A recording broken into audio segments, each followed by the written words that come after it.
A Pittsburgh radio host has suggested that the Steelers should trade for Aaron Rodgers. PFF names their top free agency targets for the Steelers in 2023. And Bruce Arians, former Super Bowl champion offensive coordinator for the Steelers, says that Andrew Luck is better than Big Ben Roethlisberger. We'll be talking about all these topics today on Steelers Talk. But before we get into today's action, go ahead and subscribe to the channel if you want comprehensive Steelers news and rumors coverage this offseason. Guys, the Steelers roster, it's going to make some big changes here in the coming weeks and months. So you're going to want to get updates on those. We are going to provide those for you here on the channel coming up here in the weeks and months that come. So go ahead and subscribe to the channel right now for your off-season Steelers news and rumors content. All right, so up first here, there is a Pittsburgh radio host that suggested yesterday on Twitter that the Steelers should trade for Aaron Rodgers. No, I am not joking. Okay, so this tweet comes from Adam Crowley. He is a radio host for The Fan in Pittsburgh, and he tweeted that photo out on his Twitter on the 21st. So, I mean, I'm kind of speechless, and I kind of think that Adam is off his rocker now, guys. He's crazy. Like, the Steelers already have an established quarterback. They just spent a first-round draft pick getting a guy like Kenny Pickett. So why would they go out and get a guy like Aaron Rodgers? Well, you could say, well, Jack, he's a 4-time MVP. He's a Super Bowl champion. Steelers are trying to win now. Why not go get a guy like Aaron Rodgers? Well, here are 4 reasons why this is super, super dumb idea by Adam Crowley. Number 1, he's really old. He's 39 years old. He's been toying with the idea of retirement for a long time now. So why would the Steelers even consider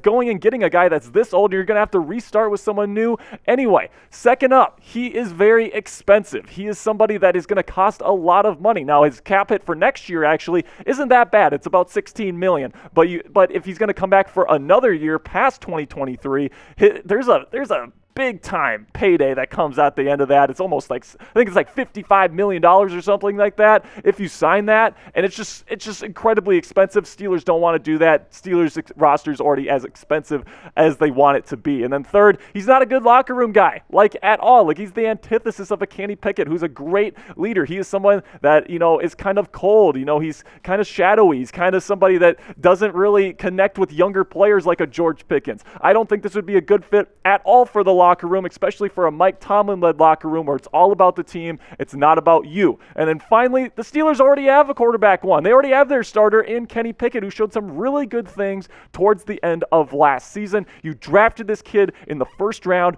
for a reason. You stuck with him in the second half of the season last year for a reason. Going into next year, Kenny Pickett should absolutely 100% be the Pittsburgh Steelers starting quarterback, no matter how you feel about him. You may feel like he's not the guy, but at the end of the day, guys, he showed enough to get his shot to prove that he can be the franchise quarterback for the Steelers. So I don't want to hear any rumors about Aaron Rodgers or going out and get Derek Carr. None of that's happening. Kenny Pickett is going to be the starting quarterback for the Pittsburgh Steelers in 2023. End of story. All right, guys, go in the comment section right now and pick a quarterback for me. Which quarterback would you rather see as the starting QB for the Pittsburgh Steelers next season? Type AR if you think Aaron Rodgers, or type KP if you think Kenny Pickett. This is the pinned comment on today's video. So whenever you get an ad break here on the show, go into the comment section, find that pinned comment. It'll be right there at the top, and answer today's question.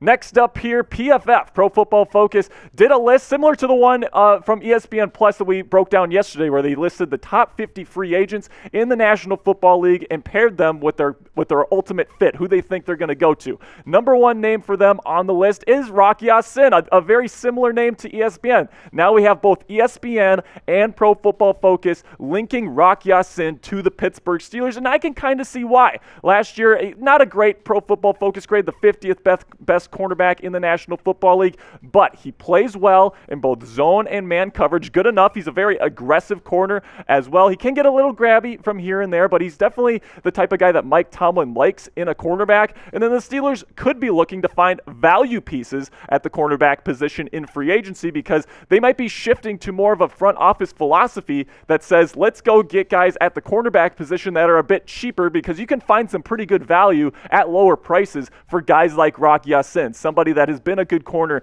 in this league, that has played in multiple types of schemes, can play in the very versatile defensive scheme that Mike Tomlin and Terrell Austin played at the end of 2022. And his expected market value going into next year is very, very reasonable. $9 million per season for 3 years to get a very solid, rock-steady cornerback in Rock Ya-Sin. I can see why both ESPN and Pro Football Focus have a guy like Rock Ya-Sin projected to the Steelers. I think he's a good fit. I think that, to be a corner in the Steelers system, you have to be able to play man. You have to be able to play zone. You got to be able to play man match zones in cover 6 and cover 4. The Steelers run a bunch of different stuff, zone blitzes a lot. There's a lot of very different stuff that the Steelers like to run to keep opposing offenses off balance. And Rock Ya-Sin is the type of guy that's played in all of these types of systems. I think he'd be a good fit to join the Steelers in 2023. All right, guys, let's have a little break here from the action to let you know that tomorrow we're actually going to be breaking a little rule here. We usually go live at 4 p.m. Eastern time here on the channel on Thursdays, but tomorrow we're actually going to go live at 2 p.m. Eastern time. Join Chugs and I. We're going to have another great, epic show. Chugs is here today. Let's go. To stop by and just say hello today. It's going to be a great show. We had a great show last week. It was epic, but we have some great stuff lined up for you tomorrow. Juicy Steelers rumors on today or tomorrow's live show. You don't want to miss it, and we have a live mailbag. Yes, we do. Where else can you have a live show where you can ask Jack Sperry all of your Steelers questions? I can't wait to dive in, Only tomorrow. Only tomorrow. Hopefully we get a royal sighting from King Yinzer, Anthony Fuller. If you're watching this, hopefully you show up tomorrow. We're not worthy. We are not worthy. Hopefully you show up and grace us with your presence. It's going to be a great show, guys. And if you want a shout out on tomorrow's show, go ahead and follow me on Twitter at Jack_Sperry. I will give you a follow if you do so. I really do appreciate the support. Now let's get into the rest of the video with the second PFF free agent target for the Steelers, T.J. Edwards. Just played in the Super Bowl, just had a fantastic season for the Philadelphia Eagles. 81.6 PFF grade last season. That is the 6th best grade out of all the linebackers in the National Football League. He is one of the best all-around inside linebackers in the NFL. He's really, really good actually in pass coverage, which is a very valuable skill for an inside linebacker. And he has a connection to the Steelers assistant GM, Andy Weidel, because Weidel spent 2016 all the way till May of 2022 with the Eagles organization. So TJ, he was an undrafted guy coming out, and Weidel out of Wisconsin, and Weidel and Roseman believed in him. So it makes sense that PFF would think that Edwards would be a good fit for the Pittsburgh Steelers. The Steelers definitely need inside linebacker help. I mean, you look at you got Robert Spillane hitting free agency, Devin Bush hitting free agency. But the thing is, you look at his expected market value here, according to Pro Football Focus, 3 years, $13.5 million per season. And for my taste, I think that's too expensive for an inside linebacker. I just think that that's a position that's not super valuable at the NFL level. I think it can be manipulated pretty easily by opposing offenses. I think that although having a really good linebacker is good for your defense, I think with how expensive the Steelers defense already is,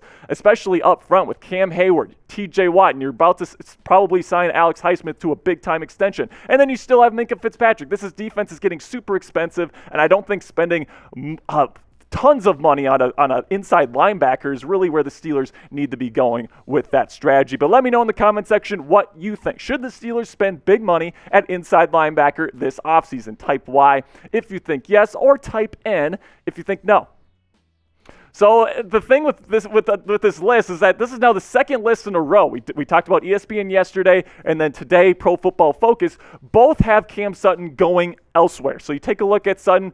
Best graded cornerback for the Steelers last year, 28th in the National Football League. He can play both the slot and the outside. He's a good player overall. I really do like Cam Sutton. But if his asking price gets too high, like where it's expected to get to, like it's expected to get up into the $12 million range for 3 years. Like that's just a ton of money for a guy like Cam Sutton. And I just think that, with the Steelers looking to build that defensive and offensive lines, trying to build this team in the Howie Roseman philosophy that we've seen have success in Philadelphia. I just think that if Sutton is asking for these inordinate amount of money, like $12 million per season, that's a pretty hefty price tag for a guy like Sutton. I think the Steelers, there is a chance that they could let him go because, I think the Steelers front office is shifting to more towards prioritize the trenches, try to find value at cornerback, and for $12 million per season, I'm not sure if a deal is going to get done for Cam Sutton. All right, guys, but let me know in the comments section right now. Predict for me, will Cam Sutton be back with the Pittsburgh Steelers in 2023? Type 1 if you think yes, or type 0 if you think no. I want to make a distinction here. It's not if you want Cam Sutton to be back. It's make a prediction on if he will be back. Again, type 1 if you think he will be, type 0 if you don't. So before I say goodbye today, I wanted to cover this today. Bruce Arians went on the Part of My Take podcast with Barstool Sports, and he was talking about the various different quarterbacks that he's coached throughout his career, and he said Andrew Luck, a rookie Andrew Luck, was the best quarterback he has ever coached. And when you take a look at this guy's history with the guys that he's coached, a young Peyton Manning, right? Maybe the best regular season quarterback we have ever seen. Ben Roethlisberger, multiple time champion.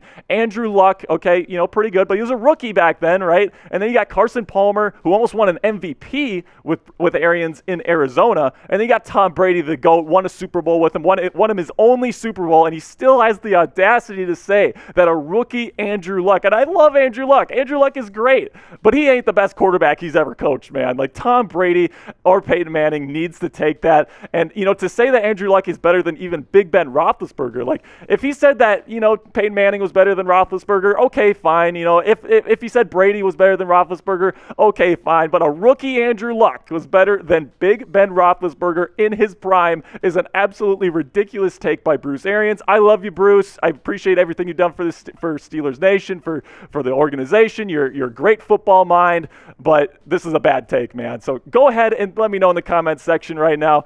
Let's show Bruce who was truly the better quarterback here, okay? If you think Big Ben was the better quarterback overall, type BR. But if you agree with Bruce and you think Andrew Luck was better than Big Ben, type AL. All right, guys, before I say goodbye, if you haven't already, subscribe to the channel. Here are a couple of reasons why. We have Steelers videos every single day. We got you covered with breaking news coverage for the Steelers all offseason long. We got weekly live shows. We got one tomorrow. Make sure to tune in at 2 p.m. Eastern Time. It's the most interactive Steelers YouTube channel on YouTube, right? It's the most interactive Steelers channel. And then also, this is a business here at Chat Sports. More subscribers equals more videos and more content for you guys. And then, of course, it is 100% free. We provide premium Steelers content here at absolutely no cost to you. So go ahead and click that subscribe button right now. That'll be it for me today, Steeler Nation. I appreciate you. And until tomorrow, peace.